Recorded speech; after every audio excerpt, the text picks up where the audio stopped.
deuxième travail synthétique pour l'automne sur la France par Emma. Donc on a commencé par une carte de France simplifiée, donc elle l'a faite sur modèle et voilà avec les fleuves, leur sens de circulation, le littoral, les frontières terrestres, les massifs montagneux plus ou moins vieux ou plus ou moins récents. Elle a voulu noter Paris avec une petite tour Eiffel simplifiée. Et puis du coup on a profité pour faire un peu d'écriture, de dictée, de vocabulaire, etc. autour des frontières.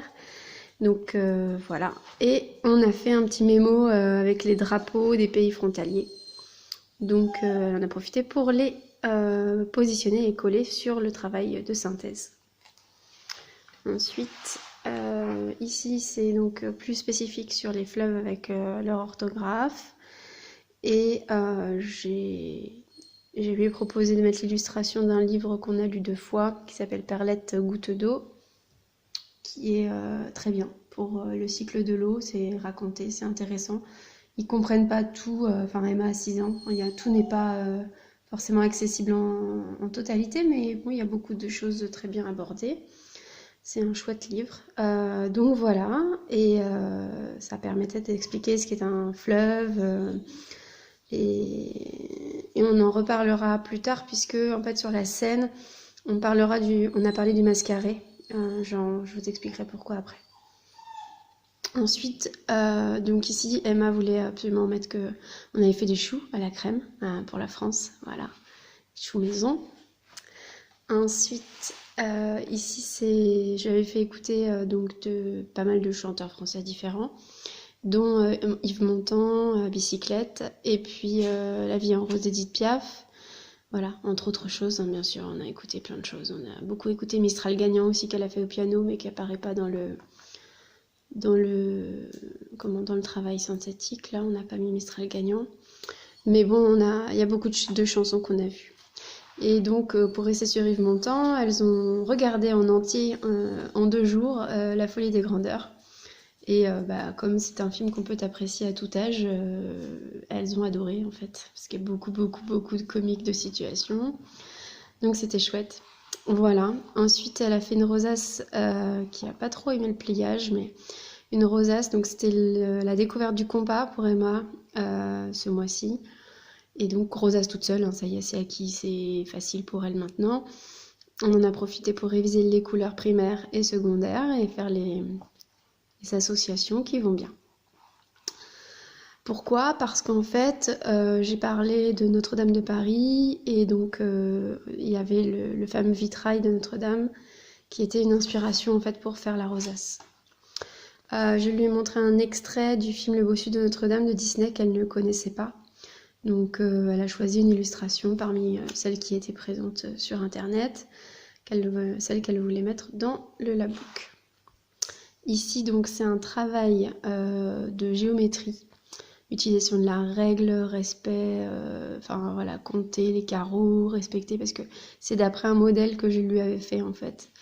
Donc, ça lui a demandé beaucoup de concentration. Ça a été fait sur 2 jours.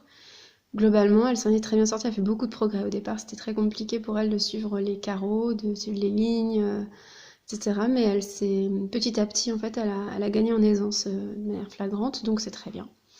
Et puis après, la couleur, c'est parce que ça lui faisait plaisir. Donc elle a écrit Notre-Dame de Paris. Voilà.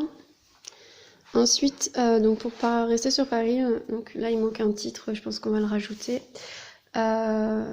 Donc ça c'est donc Victor Hugo et un poème que j'affectionne énormément, que Emma a appris par cœur. Voilà, enfin elle l'a appris par cœur parce qu'on l'a récité ensemble plein de fois et puis voilà, elle le connaît. Et ça lui permet de travailler sa mémoire. Et puis du coup c'est un poème qui est en hommage à la fille de Victor Hugo qui est décédée dans un mascaret. Donc c'était un peu l'occasion aussi d'expliquer ce que c'était que ce phénomène et donc le lien entre les fleuves et la mer.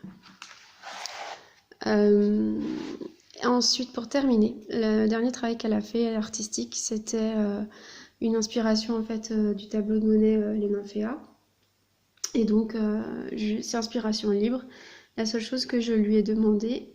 mince, la mise au point se fait plus. Désolée. La seule chose que je lui ai demandé, c'était d'utiliser son compas pour faire le pont, ce qu'elle a fait. Et voilà, c'était une manière de poursuivre la maîtrise de son compas. Et puis ensuite, je l'ai laissé parfaitement libre de sa réinterprétation, de sa manière de faire. Donc le défaut de son dessin, c'est qu'en fait, il n'y a pas de continuité entre ce qu'il y a derrière le pont et sous le pont. Donc ça, elle l'a compris maintenant.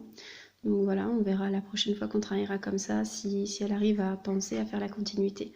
C'est un travail sur lequel je la laisse vraiment très libre, donc je n'interviens pas, je lui dis après mon ressenti. Par contre, évidemment, moi, le choix des couleurs et tout ça, tous ces choix, je les laisse parfaitement libres. Mais là, du coup, je lui ai expliqué qu'il y avait un manque de cohérence ici. Ah, bah, vous pouvez dire bonjour à Capucine. Voilà.